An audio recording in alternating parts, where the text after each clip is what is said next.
Hi സുഹൃത്തുക്കളെ, ഇന്ന് ഞാൻ ഒളവപ്പാറയിലേക്കുള്ള യാത്രയാണ്. കോഴിക്കോട് ഒളവപ്പാറ എന്ന സ്ഥലമുണ്ട്.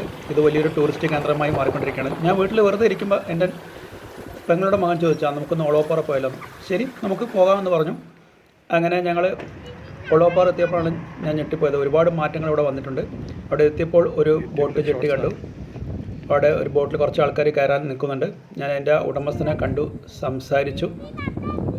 അതിൻ്റെ അടിസ്ഥാനത്തിൽ ഞങ്ങൾക്ക് ഉള്ളോട്ട് കയറാനുള്ള പെർമിഷൻ കിട്ടി. ഞങ്ങൾ ഉള്ളിൽ കയറി അതിൻ്റെ എല്ലാ ഭംഗിയൊന്ന് ആസ്വദിച്ചു. ഇൻറ്റീരിയറും എക്സ്റ്റീരിയറൊക്കെ ഗംഭീരമായിരിക്കുന്നുണ്ട്. ഇത് നമ്മളെ ആലപ്പുഴ ബോട്ട് ഹൗസ് പോലെ തന്നെ ആയി മാറുകയാണ്. ഈ ഒരു പ്രദേശം കോഴിക്കോട് ഒരു ആലപ്പുഴ അല്ലെങ്കിൽ കുട്ടനാട് എന്ന രീതിയിലാണ് മാറിക്കൊണ്ടിരിക്കുന്നത്. അതിനുശേഷം ഞങ്ങൾ അതിൽ നിന്ന് ഇറങ്ങി അവിടെ ഒരു വലിയ ഒരു കുളം പോലെ ഉണ്ട്. ഇത് കുളമല്ല, ഇതൊരു കോറിയായിരുന്നു പണ്ട്.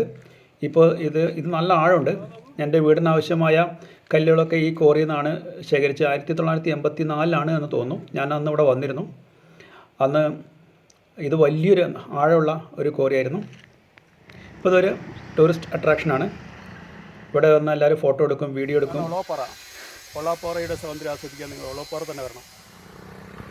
അതിൻ്റെ മുകളിൽ നിന്ന് ഞങ്ങൾ ഫോട്ടോ എടുത്തു, വീഡിയോ എടുത്തു. ആ പ്രദേശമെല്ലാം ഞങ്ങൾ നിരീക്ഷിച്ചു. അത് നല്ല സൗന്ദര്യമായിരുന്നു. അതിനുശേഷം ഞങ്ങൾ മറ്റൊരു ബോട്ട് ചട്ടിയിലേക്ക് പോയി. ഇവിടെ ഒരുപാട് സൗകര്യങ്ങൾ ഒരുക്കി വെച്ചിട്ടുണ്ട്. 4 പേർക്ക് സഞ്ചരിക്കാവുന്ന ചെറിയ ബോട്ടുകൾ, പെഡൽ ബോട്ടുകളുണ്ട്. അതുകൂടാതെ ഇതിൻ്റെ മുകളിൽ കൂടെ ഈ ബോട്ട് ചട്ടിയിൽ ഈ ഒരു പാലത്തിലൂടെ നടക്കുമ്പോൾ തന്നെ നമുക്ക് വളരെ ഒരു ആനന്ദമാണ് ലഭിക്കുന്നത്. അവിടെയും ഇങ്ങനെ പലതരത്തിൽ സജ്ജീകരിച്ച് വെച്ചിട്ടുള്ള ബോട്ടുണ്ട്. ആ ബോട്ടിൽ ഞങ്ങൾ പെർമിഷൻ കിട്ടിക്കയറാൻ ഞങ്ങളിരുന്നു. പരിസരം എല്ലാ ബോട്ടിലിരുന്ന് നിരീക്ഷിച്ചു.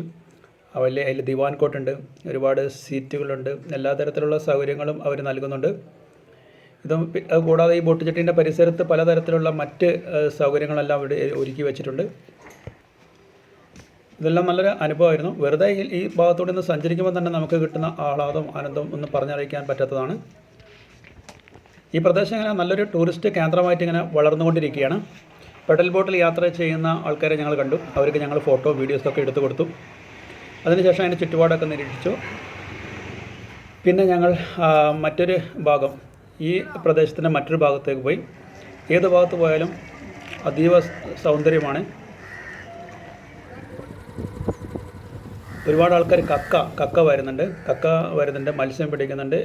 പിന്നെ ഒരുപാട് ഹൗസ് ബോട്ടുകൾ, പല രീതിയിലുള്ള വരുമാന മാർഗ്ഗങ്ങൾ ഇവിടെ കണ്ടെത്തിക്കൊണ്ടിരിക്കുകയാണ് ആൾക്കാർ.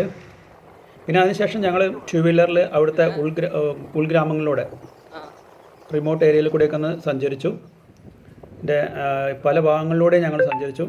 ഇപ്പോഴെല്ലാം നമുക്ക് ഇതിൻ്റെ സൗന്ദര്യം ശരിക്കും ആസ്വദിക്കാൻ പറ്റും. ഒരു 2 വീലർ യാത്ര വളരെ നല്ലതാണ്.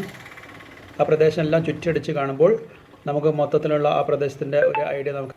ഗവൺമെൻറ് ഒരുപാട് പൈസ ഈ ഭാഗത്ത് ഇൻവെസ്റ്റ് ചെയ്തുകൊണ്ട് നമുക്ക് കാണാം. റോഡുകളൊക്കെ, ചെറിയ ചെറിയ വഴികളും എല്ലാം കോൺക്രീറ്റ് ചെയ്ത് നന്നായിട്ട് സജ്ജീകരിച്ച് വെച്ചിട്ടുണ്ട്. ഉള്ളിലൂടെ ഉള്ള ഈ യാത്രയും കൂടി നടത്തിയപ്പോൾ ഞങ്ങൾക്ക് വളരെയധികം ഒരു ആഹ്ലാദമാണ് ലഭിച്ചത്. എന്തായാലും ഇത് പറഞ്ഞറിയിക്കാൻ പറ്റുന്ന അനുഭവമായിരുന്നു. ഇങ്ങനെ ഈ പ്രദേശത്തിൻ്റെ എല്ലാ ഭാഗങ്ങളും ഞാൻ എക്സ്പ്ലോർ ചെയ്തിട്ടുണ്ടായിരുന്നില്ല. ഈ ഒരു പ്രദേശത്തെത്തിയപ്പോൾ അവിടെ ഒരു ആമ്പലാന്ന് തോന്നുന്നു. ആ വെള്ളത്തിന് കംപ്ലീറ്റ് നീല നിറം, അതിൻ്റെ മുകളിൽ ഈ ആമ്പൽ പൂത്തുന്നിട്ട് നീല നിറം കണ്ടു. അതിനുശേഷം വീണ്ടും ഞങ്ങൾ അതിൻ്റെ ഊട് വഴിയിലൂടെ ഉൾഗ്രാമങ്ങളിലൂടെ ഒക്കെ ഞങ്ങൾ സഞ്ചരിച്ചു. എന്തായാലും ഇത് ഒരു വേറിട്ട അനുഭവമായിരുന്നു.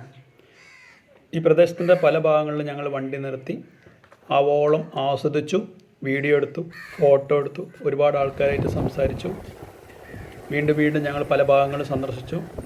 ഏതായാലും മരുമകൻ്റെ ക്ഷണം വെറുതെ ആയില്ല, നല്ലൊരു അനുഭവമായിരുന്നു. പല ഭാഗത്തും ബോട്ട് ചട്ടികൾ ഇങ്ങനെ കൂടിക്കൊണ്ടിരിക്കുകയാണ്. ഞായറാഴ്ചകളിലൊന്നും ഇവിടെ അടുക്കാൻ പറ്റാത്തൊരവസ്ഥയാണ്. ഭയങ്കര തിരക്കാണ് അനുഭവപ്പെടാറ്. എന്തായാലും എല്ലാവരും സന്ദർശിച്ചിരിക്കേണ്ട ഒരു സ്ഥലമായി മാറിക്കൊണ്ടിരിക്കുകയാണ് ഒളവപ്പാറ. കോഴിക്കോട്ടെ ഒളവപ്പാറ എന്ന ഈ ടൂറിസ്റ്റ് കേന്ദ്രം. പ്രകൃതിയുമായിട്ട് ഇണങ്ങി നമുക്ക് ഒരു യാത്ര ചെയ്യാം. പ്രകൃതിയുടെ മടിത്തട്ടിലൂടെ നമുക്കൊരു യാത്ര ചെയ്യാം. പ്രകൃതിയെ നമുക്ക് കൂടുതൽ അടുത്തറിയാം എന്നതൊക്കെയാണ് ഇവിടുത്തെ സവിശേഷത. എവിടെ നോക്കിയാൽ പച്ചപ്പാണ്. ഒളവപ്പാറ നിങ്ങളെ കാത്തിരിക്കുന്നു.